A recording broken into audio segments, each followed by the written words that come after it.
우리 좌우에 계신 분들과 인사하겠습니다. 잘 오셨습니다. 또 인사하겠습니다. 예수님이 부활하셨습니다.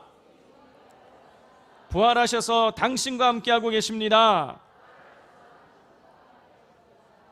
할렐루야. 예. 이스라엘 백성들이 하나님 말씀대로 가나안 땅을 정복하지 않았습니다. 하나님께서는 정복하라고 그랬는데 이스라엘 백성들은 정탐했죠. 정탐하고 돌아와서 10명의 보고자들이, 정탐꾼들이 부정적인 보고를 하니까 이스라엘 백성들은 뭐라 그랬습니까? 우리가 차라리 광야에서 죽었으면 더 좋았을 것이다 라고 말하자 하나님께서는 너희 내 귀에 들린 대로 행하신다 그러셨어요. 그래서 어떻게 하십니까? 20세 이상 된 사람들은 다 광야에서 그 시체가 엎어지게 될 것이다 말씀하셨어요. 하나님은 40일 동안 40일 동안 정탐을 했는데 하루를 1년씩 계산해 가지고 이스라엘 백성들이 20세 이상 된 출애굽 1세대가 40년간 광야에서 방황하다가 죽게 하실 것이라고 말씀하셨어요. 그게 이제 14장까지의 내용이 나오는 것입니다. 자, 그런데 15장을 보면 갑작스럽게 하나님께서 갑자기 제사를 드리라라는 그런 이야기가 나와요. 자, 그런데 내용을 보면은요, 가나안 땅에 들어가서 너희가 나에게 제사를 드리라, 각종 제사를 드리라 라는 이런 내용이 나와요. 아니, 광야에서 죽는다고 했는데 갑자기 이 가나안 땅에 들어가서 제사를 드리라 그러니까 뭔가 이 이야기가 연결이 되지가 않습니다. 그런데요, 이 15장의 내용은 뭐냐면 출애굽 2세대 20세 미만인 사람들은 40년 이후에 가나안 땅에 들어가게 하나님 하실 것이라는 것이에요. 우리 같으면은요, 하나님 그냥 싹 다 못 들어가게 할 것 같은데 하나님 그게 아니라는 거예요. 20세 이상 된 사람만 못 들어갈 것이고 그 미만인 사람들은 들어가게 해주실 거라는 거예요. 왜 그런 것입니까? 약속하셨기 때문이에요. 아브라함과 이삭과 야곱에게 이 땅을 너와 너의 후손에게 줄 것이라고 약속하셨으니까 그 약속을 지키기 위해서 20세 미만 된 이 출애굽 2세대를 들어가게 하실 것이라는 거예요. 그럼 들어가서 뭐라고 말씀하고 계시는 것이냐? 각종 제사를 하나님께 드리라는 거예요. 성도 여러분, 제사를 드리기 위해서는요, 짐승도 필요하고요, 곡식도 필요해요. 와, 곡식을 가지고 하나님께 제사를 했나? 소제가 그런 거예요.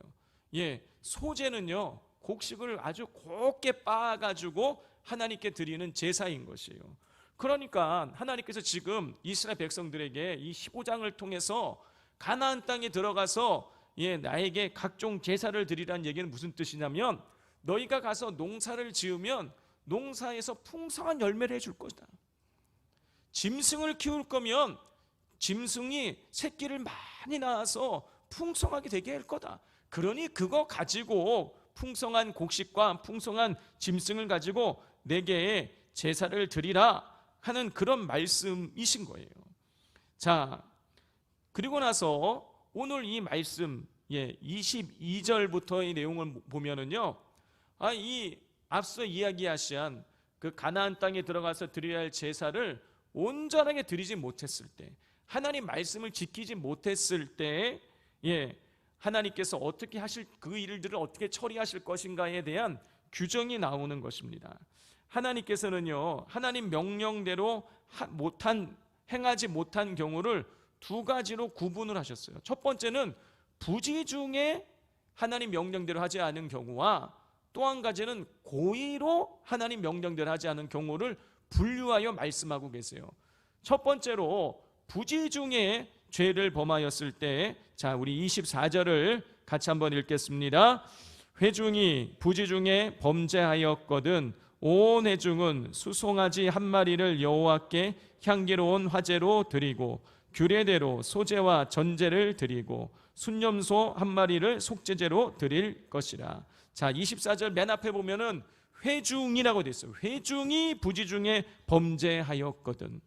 회중이라는 것은요, 이스라엘 백성 전체를 말하는 거예요. 이스라엘 백성 전체가 부지 중에 범죄를 하면은 수송아지로 화제를 드리고 순염소로 속죄제를 드리라고 말씀하셨어요. 그러면 어떻게 되느냐? 25절을 읽겠습니다. 제사장이 이스라엘 자손의 온 회중을 위하여 속죄하면 그들이 사함을 받으리니 이는 그가 부지 중에 범죄함이며 또 부지 중에 범죄함으로 말미암아 헌물 곧 화제와 속죄제를 여호와께 드렸습니다. 예, 하나님께서는요 이스라엘 백성 전체가 부지 중에 범죄하면 화제를 드리고 속죄제를 드리면 용서해 주시겠다고 말씀하셨어요. 그리고 나서는 이제 개인 전체가 아니라 개인이 부지 중에 죄를 지면 어떻게 되는 것이냐? 역시 속죄제를 드리면 사해 주시겠다고 말씀하셨어요. 27절 28절 함께 읽겠습니다.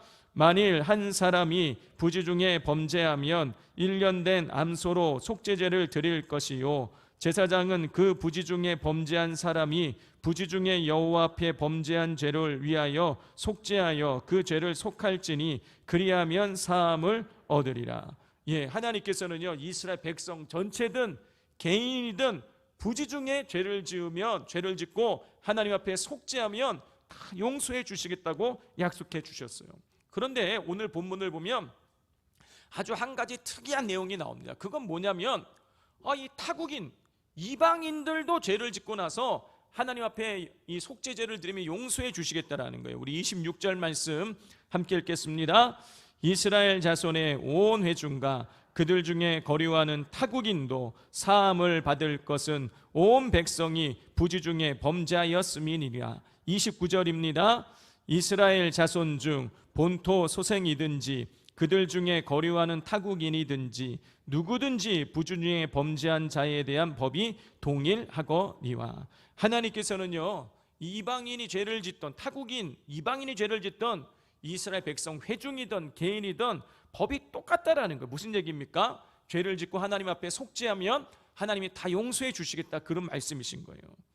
자, 성도 여러분, 왜 하나님께서는 유대인이든지 개인이든지 아니면 이방인이든지 하나님 앞에 죄를 지었을 때에 용서받는 길을 이렇게 하나님께서 공개적으로 알려주시는 것일까요? 여러분, 그 이유는요 하나님께서 단 한 사람도 잃어버리기를 원치 않으시기 때문이에요. 그렇기 때문에 죄를 지었을 때 사함받는 길을 알려주셔서 하나님으로부터 멀어지지 않게 하셨던 것이죠. 여러분, 이 장면에서요 저는요 하나님께서 우리 한 사람 한 사람은 얼마나 소중하게 생각하시는가를 저는 발견할 수가 있었습니다. 우리 지구상의 인구가요 지금 70억 명이 넘었다 그래요. 이제 한 10년인가 20년 지나면 80억 명 된다고 그러더라고요. 자, 그런데요 하나님께서는요 이 70억이 넘는 사람 중에서도요 단 한 사람도 하나님과 멀어지기를 원치 않으시는 거예요. 이방인들에게도요 속죄받을 수 있는 길을 하나님 알려주셨어요. 이거는요 단 한 사람도 잃어버리기를 원치 않으신다는 거예요. 모든 사람이 다 구원에 이르길 원하신다라는 거예요. 그래서 죄로부터 돌이킬 수 있는 길을 하나님 열어두셨던 거예요.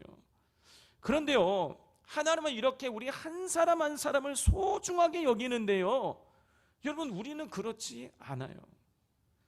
우리는요 이 한 사람 한 사람을요 그렇게 소중하게 여기지 않습니다. 그냥 내 마음에 들지 않으면은요 그냥 그 사람 손절해버려요. 그냥 나랑 좀 생각과 성향이 다르다 그러면 비방합니다. 우리는 한 사람을 소중하게 여기지 않아요. 성도 여러분, 내 마음에 들지 않는 그 사람, 내가 미워하는 그 사람, 여러분 그 사람을 하나님은 사랑하시는 거예요. 그러므로 우리를 향하신 이 하나님의 마음을 깊이 마음에 새기시고 우리도 하나님이 소중하게 생각하는 그 한 사람을 여러분 우리도 소중하게 귀하게 여길 수 있어야 하겠습니다.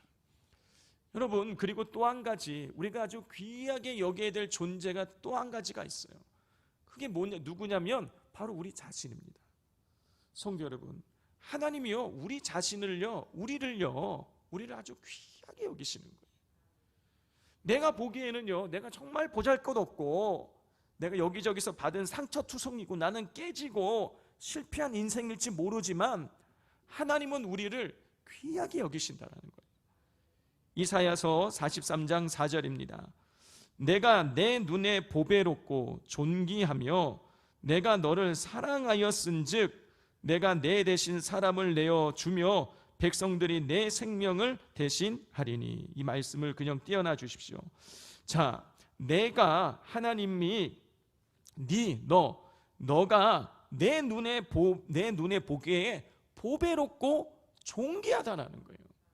그럼 여기서 너는 누구냐면 이스라엘 백성을 말하는 것입니다. 근데 여기서 말하는 이스라엘 백성은 어떤 이스라엘 백성이냐? 하나님의 말씀 잘 듣고 성결한 이스라엘 백성이 아니에요. 우상 숭배하고 죄를 짓고 하나님을 등지고 하나님 마음을 아프게 했던 이스라엘 백성을 말씀하시는 거예요. 그런데 그렇게 죄 짓고 깨지고 넘어지고 하나님 보시기에 흠이 많은 이스라엘 백성에 대해서 뭐라고 말씀하시냐면 내 눈에 너는 보배롭고 존귀하다라는 거예요. 내가 너를 사랑한다라는 거예요. 성도 여러분, 하나님은요, 여러분 그렇게 우상 숭배하고 하나님이 가장 싫어하는 우상 숭배하고 하나님 앞에 죄 짓고 등지었던 이스라엘 백성을요 귀하게 여겨주시는 거예요. 그렇다면 우리도 마찬가지예요. 여러분, 우리가 보기에 우리가 죄 짓고 하나님 앞에 잘못한 게 너무나 많고 우리가 냄새나고 추하고 심지어 우리가 사람에게 멸시를 받는 존재인다고 할지라도요, 하나님은요 우리를 보배롭게 여기시고 우리를 존귀하게 여기시는 거예요. 다른 누군가가 나를 보배롭고 존귀하게 여기지 않아도요 하나님이 우리를 보배롭고 존귀하게 여기시는 거예요. 그래서 어떻게 하신 것입니까? 우리를 보배롭고 존귀하고 우리를 사랑하시기에 어떻게 하신 것입니까? 우리가 죄인 되었을 때에 예수님을 십자가에 달려 죽게 하셔서 우리를 구원해 주신 것이에요. 아들을 내어주시고 우리를 구해 주실 만큼 우리를 보배롭고 존귀하게 여기시는 것입니다.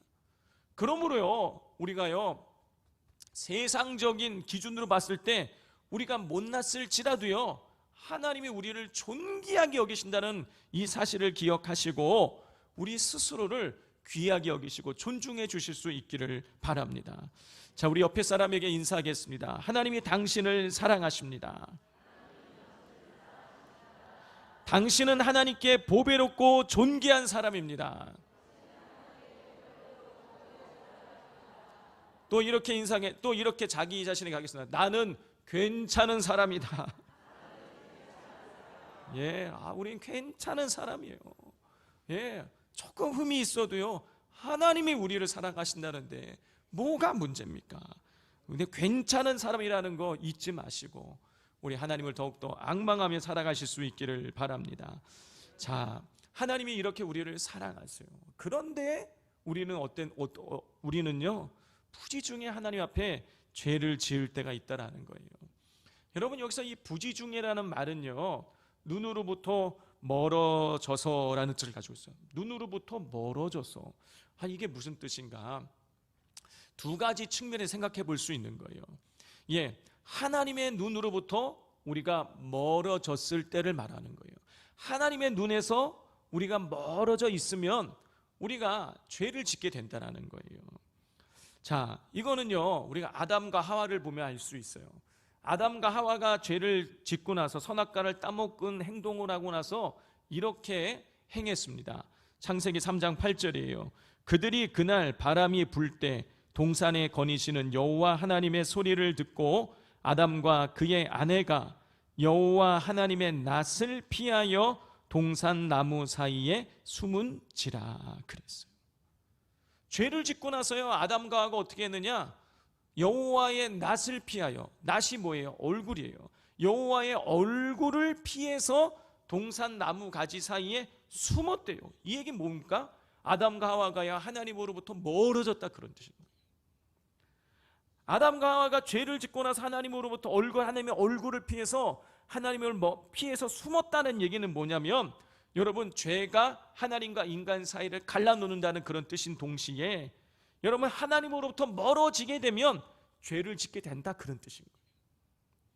여러분, 우리가 항상 이 하나님이 우리를 주목하고 계시다는 이 사실을 인지하고 있으면요 죄를 짓지 않아요. 그런데 하나님이 나를 지켜보고 계시다고 생각 안 하니까 우리가 마음대로 살아가고 죄를 짓는 것입니다. 하나님이 나를 지켜보고 계시다는 사실을 우리를 감찰하시는 분이시다 그랬잖아요. 그 사실을 기억하면은요 죄 짓지 않아요.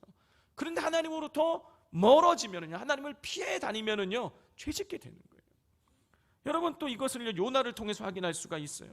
하나님께서는 요나에게 니느웨 성에 가서 하나님 말씀을 전하라 그랬어요. 니느웨 성은요, 이 북이스라엘에서 동북쪽이에요. 동쪽으로 가야 돼요. 그런데 요나가 어디로 갔습니까? 반대쪽인 서쪽에 다시스로 갔단 말이에요. 왜 다른 곳도 아니고 굳이 서쪽 다시스로 도망을 가려 했던 것일까요? 여러분, 이렇게 기록되어 있어요. 요나서 1장 3절입니다. 그러나 요나가 여호와의 얼굴을 피하려고 일어나 다시스로 도망하려 하여 그랬어요. 여호와의 얼굴을 피하여 그들과 함께 다시스로 가려고 이렇게 되어 있어요. 요나가 다시스로 가려고 한 이유는 뭐냐면 하나님으로부터 멀어지려고 그러는 거예요. 하나님의 얼굴을 피하려고 그러는 거예요. 여러분, 하나님으로부터 멀어지기를 원했기 때문에 다시스로 가려고 한 것입니다.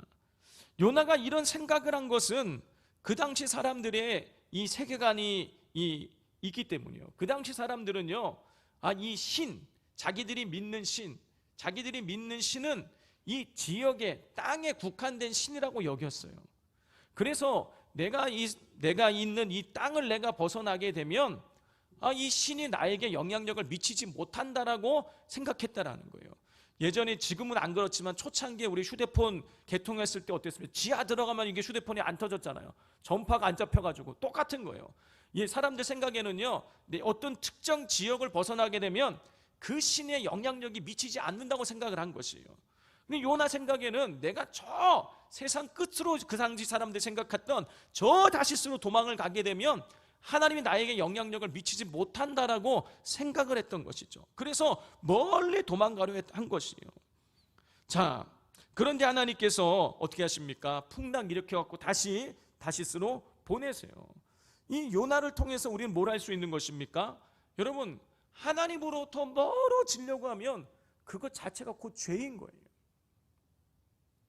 자, 그래서 부지 중에 죄를 짓는다는 것은요, 하나님의 눈을 피하려고 하는 것, 하나님으로부터 멀어지려고 하는 것, 이런 뜻이에요. 하나님으로부터 멀어져서 죄를 짓는 것, 이게 부지 중에 짓는 죄인 거예요. 두 번째, 부지 중에 죄를 짓는다라는 것은요, 우리의 눈으로부터, 부지 중에 눈으로부터 멀어져서라는 뜻이라고 말씀드렸잖아요. 그러니까 부지 중에 죄를 짓는다는 것은요, 우리의 눈에서 하나님이 멀어진 거예요. 하나님이 사라졌을 때에 우리가 죄를 짓게 된다는 것이에요. 성도 여러분, 우리의 시선과 마음의 중심이 하나님을 향하지 않으면은요, 초점이 하나님께 있지 않으면 여러분 죄를 짓게 된 거예요. 여러분, 바라봄의 법칙이라는 게 있잖아요. 우리는 사람은요, 바라보는 대로 가게 되는 거예요. 바라보는 대로. 여러분, 우리가 오른쪽을 바라보는데 나 혼자서 막 왼쪽으로 막 이렇게 계속 이렇게 갈 수는 없어요. 잠깐은 갈 수 있어도요. 내가 시선을 향한 쪽으로 내가 가게 돼 있는 거예요.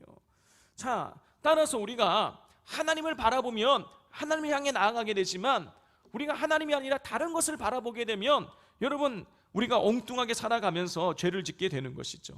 성도 여러분, 하나님은요, 우리와 함께하기를 원하시는 거예요. 그래서 예수님을 보내실 때 그 이름을 임마누엘이라고 알려주신 거예요. 하나님이 우리와 함께 계신다. 하나님은 우리와 함께 계시기를 원하세요.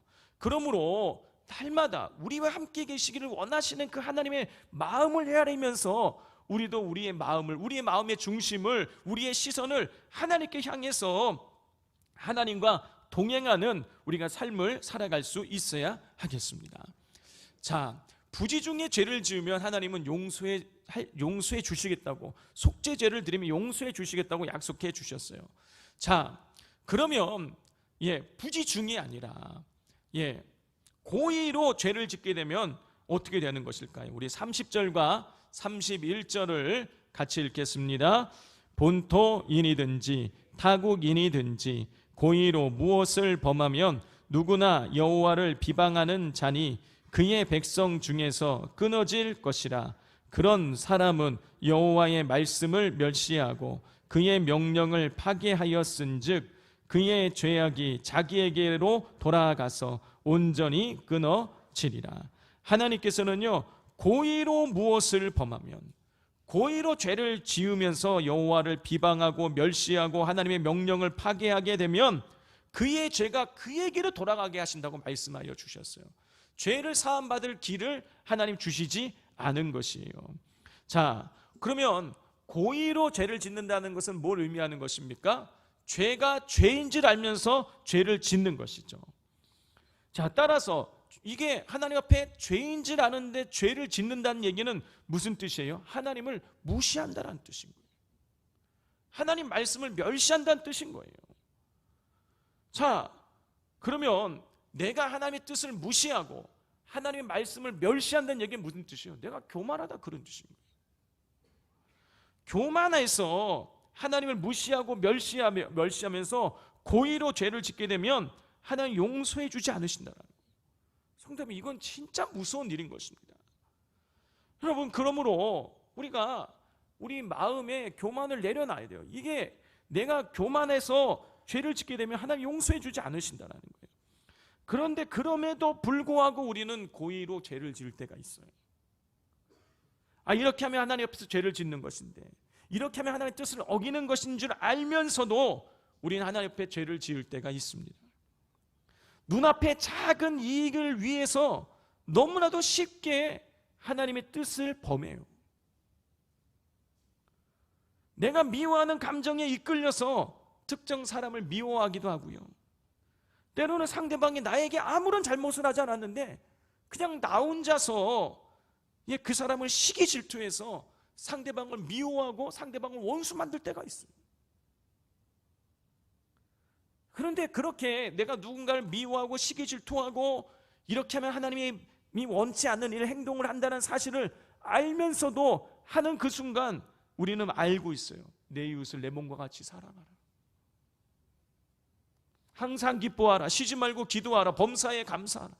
알고 있어요. 알면서 고의로 죄를 짓는다는 것이죠. 여러분, 그러면 어떻게 될까요? 그냥 우리는 그냥 고의로 계속 죄를 지으면서 그렇게 살아가야 되는 것입니까? 내가 보기에 정말 저 인간은 저 사람이 나한테 특별히 잘못한 것이 없는데 그냥 괜히 꼴보기 싫어. 그냥 시기 질투가 나. 잘난 척하는 것 같아. 그 마음이 받아들여지지가 않는 거예요. 여러분, 근데 그 사람 그냥 계속 보면서 우리는 그럼 죄 지으면서 그냥 그렇게 살아가야 되는 것입니까? 아니에요. 그 죄를 끊어버려야 되는 것이죠. 어떻게 끊습니까? 우리의 의지로 끊을 수 있습니까? 끊어지지 않아요. 여러분, 우리의 이 죄의 속성은요, 인간의 힘으로 끊어지지 않는 거예요. 뭘 위해서 끊어질 수 있는 것입니까? 성령을 통해서 끊어질 수 있는 것이에요. 로마서 8장 26절입니다. 다 같이 한번 읽어보도록 하겠습니다. 시작.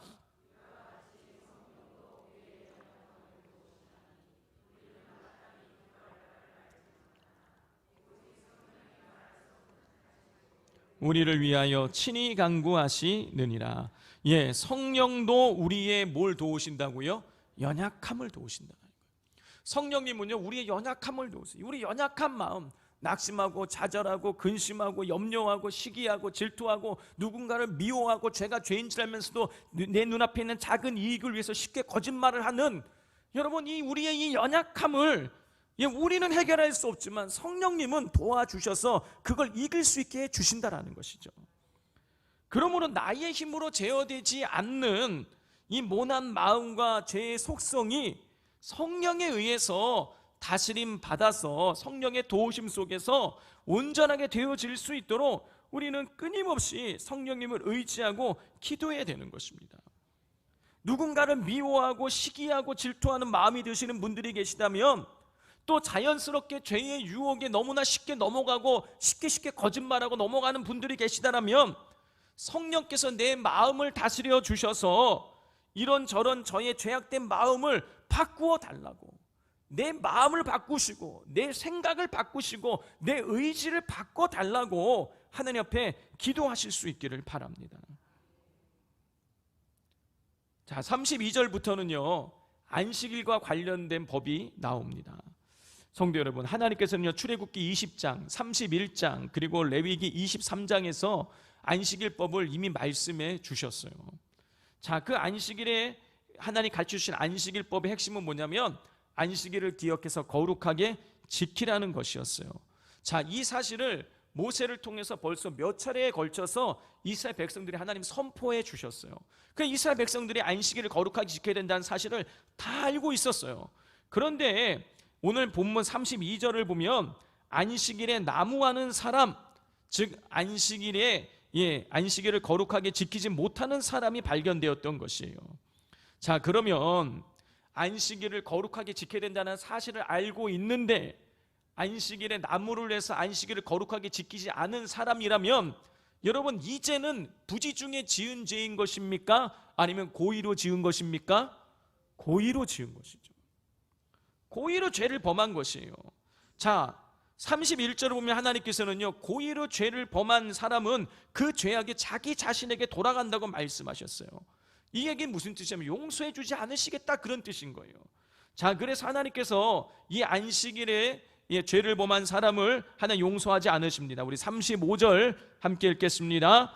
여호와께서 모세에게 이르시되 그 사람을 반드시 죽일지니 온 회중이 진영 밖에서 돌로 그를 칠지니라. 하나님께서는 고의로 안식일을 범한 사람은 온 회중이 돌로 쳐서 죽이라고 하셨어요. 하나님께서 그냥 돌로 쳐서 죽이라, 뭐 제사장이 돌로 쳐서 죽이라든가 아니면 그 족장이 돌로 쳐 죽이라든가 이렇게 말씀하지 않으셨어요. 온 회중이 돌로 쳐서 죽이라는 거예요. 그러면 이건 뭘 의미하는 것입니까?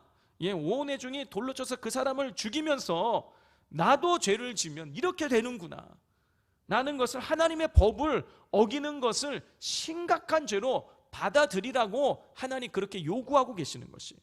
성도 여러분, 죄는 무거운 것입니다. 죄는 가벼운 것이 아니에요.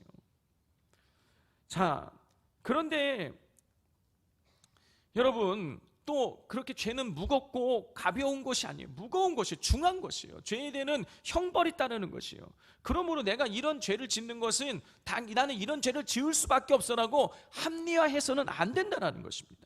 죄는 죄인 것이에요. 죄는 하나님께 책망받아야 될 일입니다. 그러므로 여러분, 우리는요, 죄에 대해서 민감해야 되는 거예요. 죄에 대해서 우리는 저항해야 돼요. 여러분, 죄의 유혹이 얼마나 많은지 모릅니다. 이 죄의 유혹이 왔을 때에 여러분, 이 죄와 우리가 맞서 싸워야 돼요. 근데 어떨 때는요, 죄에 우리가 너무나도 쉽게 무너지는 거예요. 여러분, 죄를 저항하는 훈련을 해야 되는 거예요. 죄가 왔을 때는 이 상황이 되면 죄를 짓지 않을 수 없어. 이상하게 화를 내지 않을 수 없어. 이상하게 내가 저 사람을 미워하지 않을 수가 없어. 여러분, 그럴 수 없다라는 거예요. 그런 마음과 생각이 들 때에 그 죄에 대해서 우리가 저항해야 된다는 것입니다. 기도하면서 자꾸 죄에 대해서 죄를 짓지 않도록 우리가 자꾸 저항을 하게 되면은요, 영적인 근육이 생기게 되고, 근육이 생기게 되면은요, 죄를 이길 수 있게 되어지는 것이에요. 이 근육이 빠져서 근육이 빠지게 되면은요, 여러분, 저는요 근육이 별로 없어요. 그래서 무거운 거를 잘 들지 못합니다. 그런데 가끔씩 교회에서 뭐 무거운 걸 뭘 들고 나르고 할 때 보면은요, 우리 목사님, 전도사님들은요 번쩍번쩍 들어요. 저는 저거는 내가 딱 봤을 때 저거는 구루마로 옮겨야 될 것 같아서 구루마를 가지러 가면은 들고 막 옮겨버리는 거예요. 왜 그런 것이죠? 근육이 있으니까. 근육이 있으니까요, 막 무거운 것도요 들어 제낄 수가 있는 거예요. 여러분, 근육이 없으면은요, 여러분 가벼운 것도 들기가 힘든 거예요. 마찬가지예요. 영적인 근육이 있으면은요, 죄를요 들어서 넘겨버릴 수 있어요.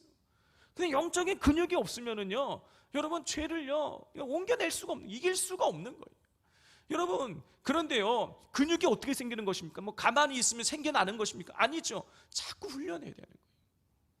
자꾸 훈련해야 여러분 근육이 늘어나게 되는 것이죠. 여러분, 그러므로 죄가 자꾸 나를 유혹하고 정말 죄를 지을 수밖에 없는 그 상황일지라도 기도하면서 자꾸 저항하실 수 있기를 바랍니다. 처음에 그것이 안 들릴 수 있지만 자꾸 노력해서 영적인 근육이 생기면은요, 여러분 강력한 죄가 와도요 던져버릴 수가 있게 되어지는 것이에요. 자, 안식일을 고의로 범해서 돌에 맞아 죽는 사건이 발생한 이후에 하나님께서는 이 이스라엘 백성들에게 이런 명령을 주셨습니다. 38절 말씀 함께 읽겠습니다. 이스라엘 자손에게 명령하여 대대로 그들의 옷단 귀에 술을 만들고 청색끈을 그 귀에 술에 더하라. 하나님께서는 이스라엘 백성들에게 이 옷단 끝에다가 술을 달고 그 술에다가 청색끈을 달라는 거예요. 자, 그러면 우리로 치자면 이 바짓단에 청색끈이 이렇게 매달려 있다고 생각을 하시면 되는 거예요. 자, 이 청색은요, 하늘을 상징하는 거예요.